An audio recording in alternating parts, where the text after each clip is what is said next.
พรรคไทยต่อเจือมาจากพรรคพลังประชาชนต่อมาถึงพรรคนะครับเพื่อไทยนะที่อันครับที่สามารถทำตามนโยบายได้ท่านก็ไปสำรวจตรวจสอบได้นะครับในก่อนแต่นั้นมาเนี่ยตั้งแต่พรรคประชาธิปัตย์นะซึ่งเป็นพรรคที่เกิดมาเก่าแก่เหลือเปื้อนละนะครับเพราะว่าในยุคนี้นะตั้งแต่2489เป็นต้นมานะครับบัดเดียวนี้ก็พุ่นแบบ91 ปี81 ปีแล้วนะครับอายุเปิ้นเนี่ยอายุ80 ปลายแล้วนะครับ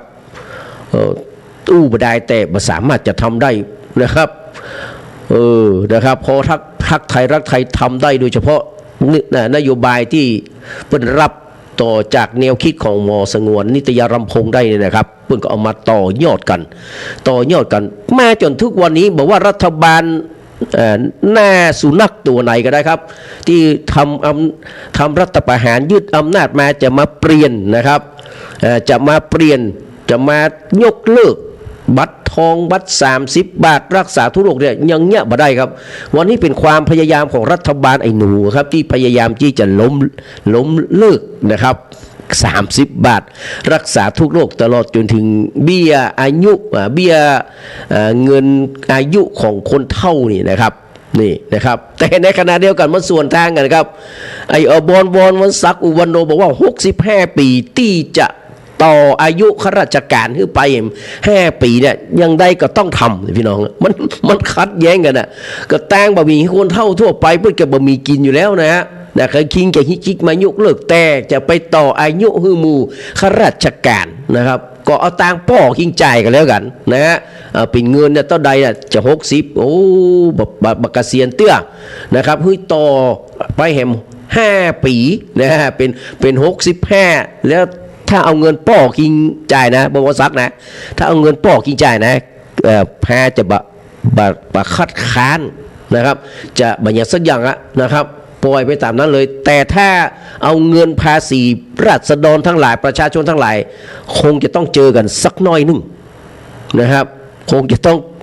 เจอกันสักน้อยหนึ่งนะครับสำหรับการต่ออายุราชการนะบางคนบางท่านบอกเอาอย่างหรอครับ60 ปีนี่มันเบื่อหน่ายละอยู่มาเมินละปล่อยไปแล้วก็พอจะเปิ้นออกไปก็ไม่ใช่ลำบากแล้วข้าราชการมีเงินบำเหน็จบำนาญกินไปตะโหดตายนะปล่อยให้ละอ่อนรุ่นใหม่นะครับได้ขึ้นมาทำหน้าที่แทนโต๊ะนะครับนี่คนคิดแบบกะโหลกกะลาคนเง่าครับคิดแบบนี้นะคิดแต่เป็นรีเกรสซีฟคือมันถอยหลังมันมาเป็นโปรเกรสมันโปรเกรสเพื่อเดินหน้าอันนี้มันรีเกรสนะครับที่จะถอยหลังไปเรื่อยๆนี่คือความคิดของรัฐบาลหน้าเง่านะครับอันใดที่ดีกึศดีทำแบบนี้นะครับอันใดที่บัดดีกึศบัดดีทำที่จะลากถอยหลังป้าประเทศชาติถอยหลังเข้าครองเนี่ยไอ้พวกนี้จะทำนี่เป็นต้นเลยพี่น้องนะครับวันนี้ก็ได้มาปะกับบรรดาพี่น้องนะครับในช่วงอากาศดีมากวันนี้ครับมาเปิดแอร์นะเปิดแต่พัดลมอย่างเดียวยังอยู่ได้นะครับกูเตือนนี่มาได้เข้ามามันต้องเปิดแอร์25นะนะครับมันจะจัดรายการมาได้เลยนะครับพี่น้องเดี๋ยวก่อนที่เขาจะมานะครับมาจากเรื่องข่าวการบ้านการเมืองวันนี้มีหลายเรื่องหลายยาวหลายเรื่องหลายราวครับพระอินทร์เจ้าชู้เขาจะมาเปิดเขาจะมาเล่ากับเรื่องพระอินทร์เจ้าชู้เทวดาตกสวรรค์อย่างเป็นนี้นะครับเพราะว่าเทวดามันบดีมันก็ต้องตกสวรรค์พี่น้องนะพระอินทร์เจ้าชู้นะจากสหัสนัยเป็นสหัสโยนีเนี่ยพี่น้องตลกนะครับขอบคุณลุงหมานลุงหมานได้ฟังเพลงของเพลินพรมแดนเนอะที่ขอมานะครับแล้วก็ไอเอกพะเยานี่ก็มีนะครับของโรมศรีธรรมราชบ้านเดิมฉันอยู่อยุธยาใช่กันไหมนะเนาะซากรักบึงพระรามนะครับเดี๋ยวมีเนี่ยไอเอกเนี่ยแล้วแหมหลายคนหลายท่านเดี๋ยวก็ขอเข้ามานะครับมาฟังเพลงกันก่อนนะครับเดี๋ยวเราก็มากันวันนี้อัดแน่นเต็มก็อยู่ด้วยกัน4 โมงเย็นนะครับนะครับ4 โมงป่ายวันนะครับวันนี้ฟังเพลงก่อนนะครับฟังเพลงของสอนคีรีศรีประจวบเนี่ยเขาจะมากันว่าในยุคหนึ่งนะครับที่อาจารย์ครูไพบูลย์บุตรขันเนี่ยครับเปิ้นฮับนักร้องคนหนึ่งที่ชื่อว่าสอนคีรีศรีประจวบนะครับเข้ามาอยู่นะครับเข้ามาอยู่เป็นลูกศิษย์เลยนะครับเพื่อนก็เลยบอกคือ3 หนุ่ม 3 มุมนี่นะครับ3 หนุ่ม 3 มุมก็คือ นะสงเคราะห์สมรรถภาพงศ์นะครับนี่เดี๋ยวพี่น้องเคยได้ยินชื่อครับสงเคราะห์สมรรถภาพงศ์นะครับแล้วก็มี